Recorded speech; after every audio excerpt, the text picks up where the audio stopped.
I'm going to make some dingy beds. I've got some fleece material here.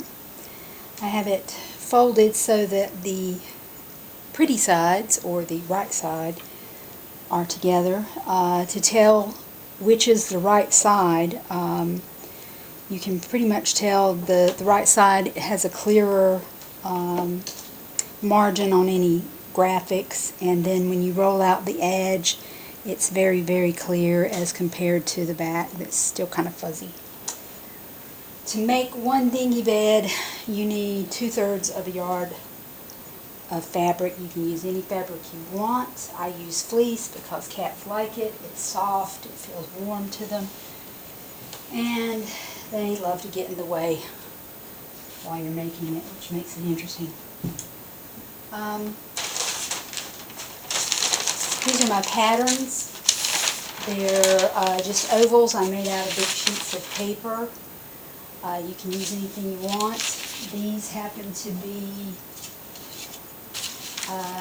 about 28 inches long by 24 inches across. As you can tell, I folded them and just cut sort of a, just sort of cut an arc like that to get the shape I wanted. So I'm going to lay them out so I have plenty of room on either side, except I want them closer to this side because this is 2 yards of material. I can actually get 3 out of 2 yards if I actually lay it out correctly. I'm attempting to do here. Make sure you have both layers because sometimes the cuts aren't great. Just use some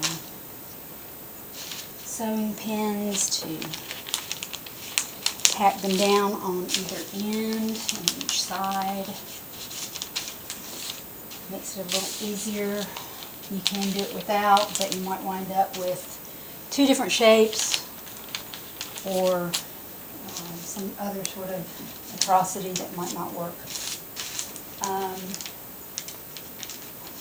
If you are going to use and make more than one and you want to try and make sure you can get 3 cut out of 2 yards of fabric, make sure you lay out the patterns towards the edges and leave the fold intact, because you can refold it later and get another one out of that. You need to make sure though that you've got 12 inches between the fold and the pattern that you're cutting out. And so basically you just cut out the patterns. Try not to trim too much off of your pattern accidentally. Also, you probably want to find fleece or material that is not very stretchy. This has a little bit of stretch in one direction, but it should be okay. Let's see. It goes pretty quickly once you get the material cut out and machine set up to sew. It's very simple, straightforward sewing.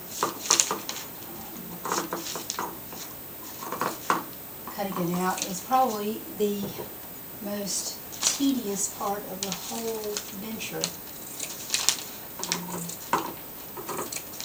Especially if you happen to have a bad back and have to lean over something to cut it out.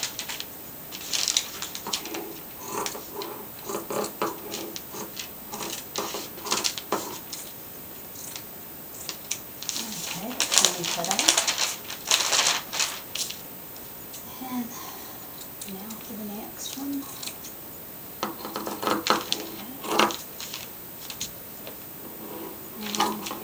Quite likely scratching up my dining room table by doing this, but I'm the one who finished it, so I don't have anybody to yell at me about it.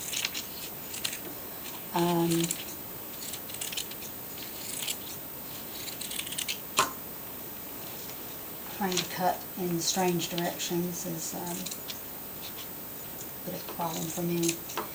The key to cutting out any kind of fabric is get a good pair of sharp fabric shears and don't let anybody else touch them.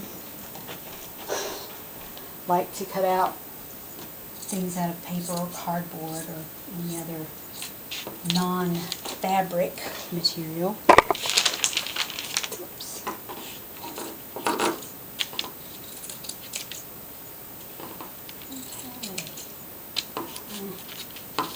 I'm not following the lines. I could never color inside lines when I was a kid, so this is just another example of me not being able to follow the lines on something.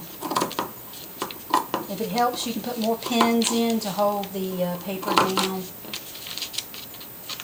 Whatever you feel like doing. Okay, that's pretty close there.